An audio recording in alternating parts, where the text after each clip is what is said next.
해와달아 찬양하며 광명한 별들아 찬양할지어다. 하늘의 하늘도 찬양하며 하늘 위에 있는 물들도 찬양할지어다. 시편 148편 3절과 4절 말씀을 봉독해 드렸습니다. 이 말씀을 가지고 성경과 성 프란치스코의 태양 찬가라는 제목으로 말씀을 드리겠습니다. 이 기독교에서 말하고 있는 신관에 대한 이해를 하면은 여러 가지 그 모양으로 하나님의 세계가 존재적으로 이제 표현이 되는데요.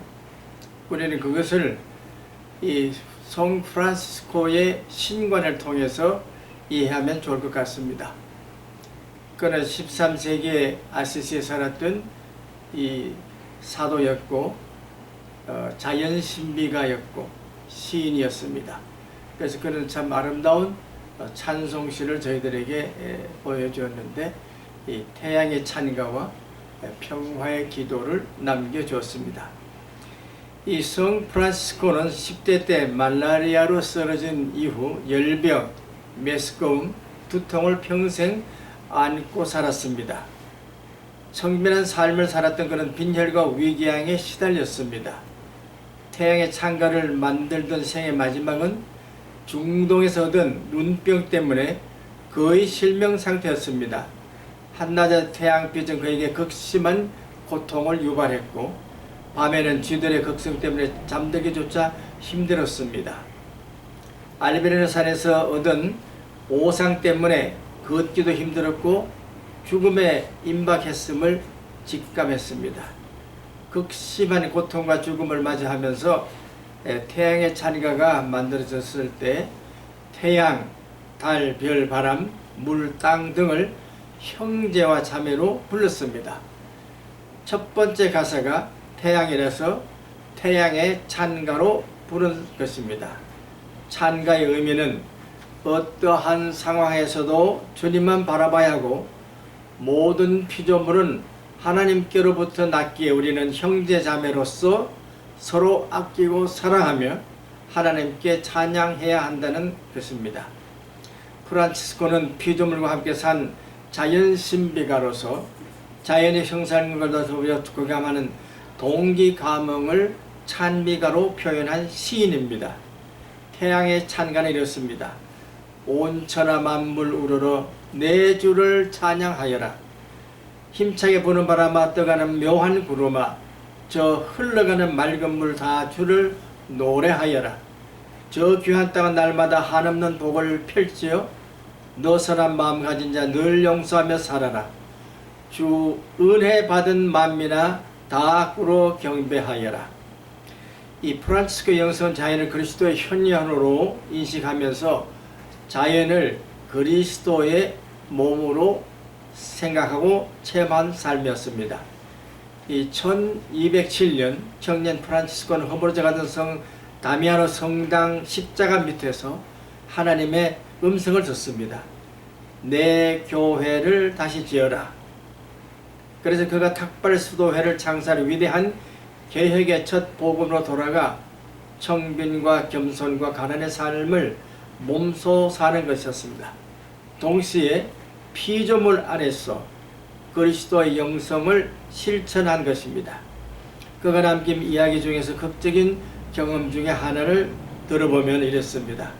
그가 몸이 몹시 쇠약하여 아플 때에 어린 양을 안고 있었다고 합니다. 그러면서 고난의 주님을 명상하고 체결했다고 합니다.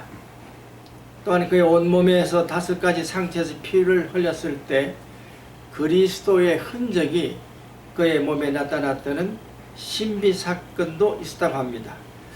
그래서 그는 피조물과 온 인류가 함께 하나님을 경배하는 평화의 사도로 산 증인입니다. 평화의 기도는 이렇습니다. 주님, 나를 당신의 도구로서 주소서. 미움이 있는 곳에 사랑을, 다툼이 있는 곳에 용서를, 분열이 있는 곳에 일치를, 의혹이 있는 곳에 신앙을, 그릇됨이 있는 곳에 진리를, 어둠의 빛을, 슬픔이 있는 곳에 기쁨을 가져오는 자 되게 하소서. 위로받기보다는 위로하며, 이해받기보다는 이해하며, 사랑받기보다는 사랑하게 하소서. 자기를 줌으로써 받고 용서함으로써 용서받으며, 자기를 죽임으로써 영생을 얻기 때문입니다. 자원, 환경오염, 핵개발 등 피조물의 생존이 위협받는 현대사회 속에서 태양의 찬가는 하나님께서 창조하신 피조물을 보존하라는 준엄한 명령입니다. 태양을 만드신 주님은 위대하시고 그의 명령에 의하여 태양은 제 궤도를 바삐 돈다고 말하고 있습니다.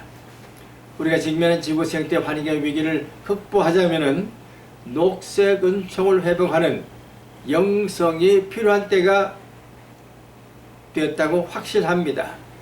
그리스도인들이 도전해야 할 생태 환경 운동의 전거를 찾는다면 성 프란치스코의 자연관에서 새롭게 발견해야 할 것입니다.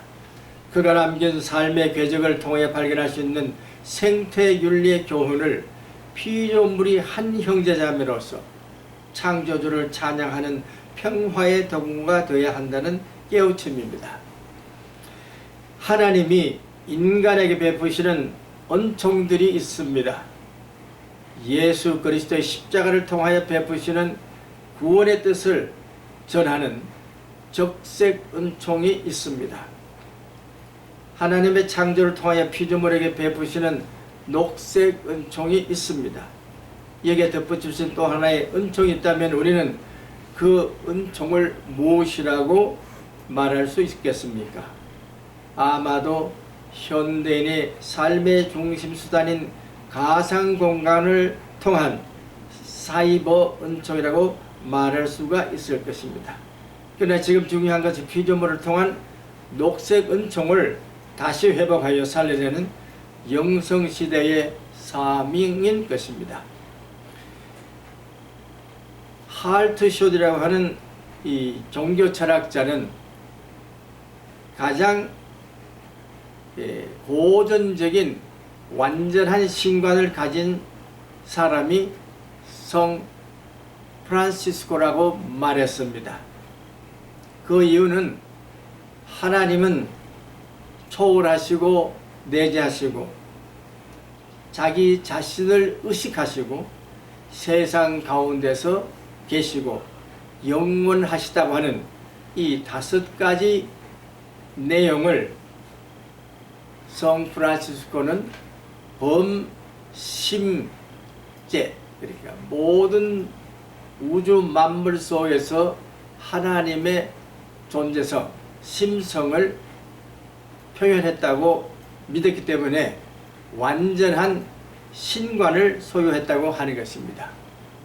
그래서 하드쇼는 그와 같은 고전적인 범죄 신관을 현대적인 신관으로 이해할 필요가 있는데, 우리 그리스도인들은 하나님의 존재성에 대한 새로운 포괄적인 인식을 가지고 살아야만 되는데, 그중에 특별히 하나님의 의식, 하나님이 스스로 자기 자신을 의식하고 계시는 그 의식을 우리는 3가지 면에서 받아들여야 한다는 것입니다.